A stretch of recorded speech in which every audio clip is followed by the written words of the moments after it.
1. Biografi singkat Erik Erikson. Nama lengkap Erik Hamburger Erikson, lahir pada tanggal 15 Juni 1902 di Frankfurt, Jerman. Ia lahir dari seorang ibu Yahudi, Carla Abrahamsen, dan ayah yang tidak diketahui identitasnya karena ibunya menikah dengan Theodor Hamburger ketika Erik masih kecil. Ia kemudian dikenal dengan nama belakang Hamburger.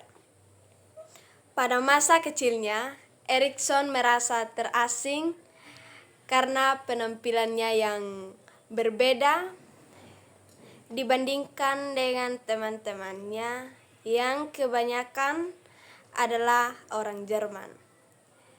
Identitasnya yang ambigu ini kemudian menjadi salah satu motivasi utama dalam karyanya tentang identitas dan perkembangan manusia. Pendidikan dan karir. Erikson tidak menyelesaikan pendidikan formal di bidang psikologi, namun ia sangat tertarik pada seni dan mulai belajar di sekolah seni pada tahun 1927. Ia pindah ke Wina dan bertemu dengan Anna Freud, putri Sigmund Freud. Pertemuan ini menjadi titik balik dalam hidupnya karena ia kemudian menjadi murid dan asisten dari Anna Freud serta terlibat dalam gerakan psikoanalisis.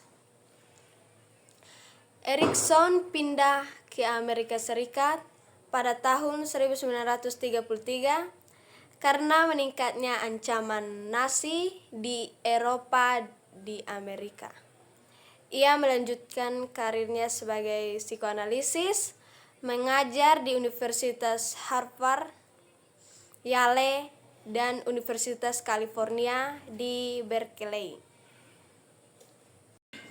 Erikson belajar di bawah bimbingan Sigmund Freud dan mengembangkan teorinya sendiri yang menekankan pentingnya pengaruh sosial dan budaya dalam perkembangan individu. Ia dikenal karena konsep krisis identitas dan mengembangkan 8 tahap perkembangan psikologi psikososial yang mencakup seluruh rentang kehidupan manusia dari bayi hingga dewasa. Erikson terkenal dengan teori perkembangan psikososialnya yang mencakup 8 tahap yang berlangsung sepanjang hidup seseorang. Pengaruh dan warisan. Kontribusi Erikson dalam psikologi tidak hanya terbatas pada teori perkembangan psikososialnya, tetapi juga pada konsep identitas yang telah mempengaruhi banyak bidang lain, termasuk pendidikan, sosiologi, dan antropologi. Karyanya membantu memperluas pemahaman tentang bagaimana manusia berkembang dan berfungsi dalam konteks sosial mereka.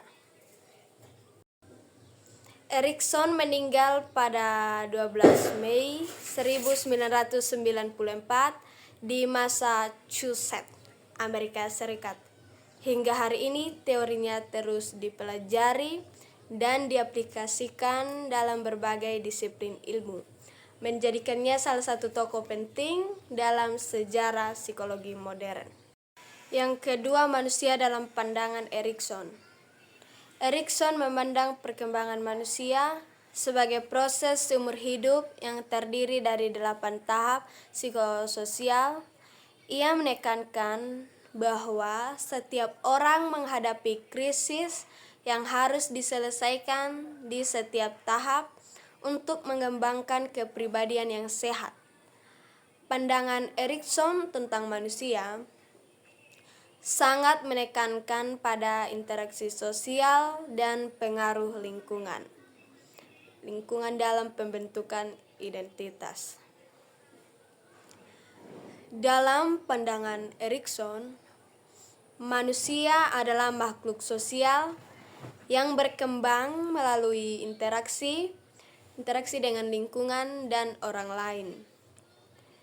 Ia percaya bahwa perkembangan kepribadian tidak hanya dipengaruhi oleh faktor biologis, tetapi juga oleh pengalaman sosial dan budaya. Erikson menekankan bahwa setiap individu menghadapi serangkaian krisis atau tantangan di setiap tahap kehidupan, dan cara individu mengatasi tantangan ini akan membentuk kepribadian dan identitas mereka. Manusia dalam pandangan Erikson yaitu yang pertama, manusia sebagai makhluk sosial. Erikson memandang manusia sebagai individu yang berkembang melalui interaksi sosial. Setiap tahap perkembangan melibatkan tantangan yang harus dihadapi dalam konteks hubungan dengan orang lain. Yang kedua, identitas dan krisis. Menurut Erikson, setiap individu mengalami krisis identitas pada berbagai tahap kehidupan yang mempengaruhi perkembangan kepribadian mereka. Ketiga, perkembangan sepanjang hayat.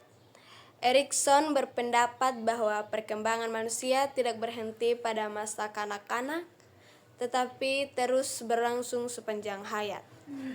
Dengan setiap tahap membawa tantangan dan peluang baru.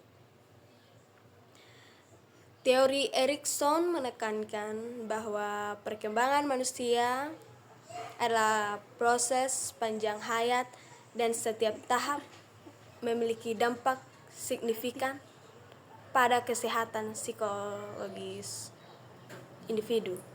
Pemahaman tentang tahapan ini dapat membantu orang tua, pendidik, dan individu sendiri untuk mendukung perkembangan yang sehat dan seimbang sepanjang hidup.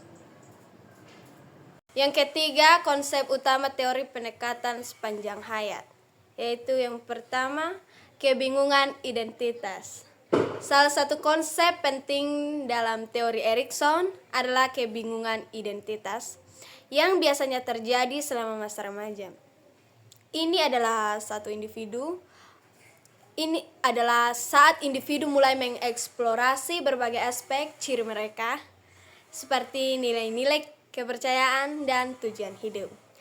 Kebingungan identitas terjadi ketika individu tidak dapat menemukan atau membentuk identitas yang kohesif.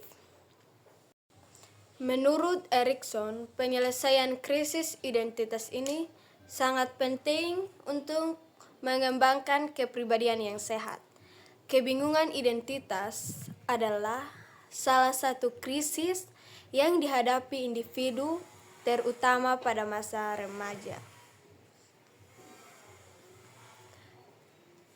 Pada tahap ini, individu berusaha menemukan siapa mereka dan apa peran mereka dalam masyarakat. Jika individu berhasil mengatasi krisis ini, mereka akan mengembangkan identitas yang kuat.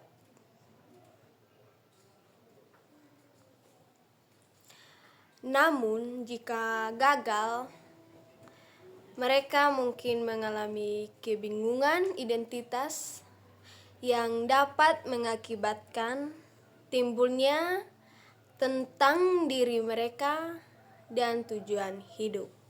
1. Definisi kebingungan identitas terjadi ketika individu tidak dapat mengembangkan rasa identitas yang jelas, seringkali terjadi pada remaja.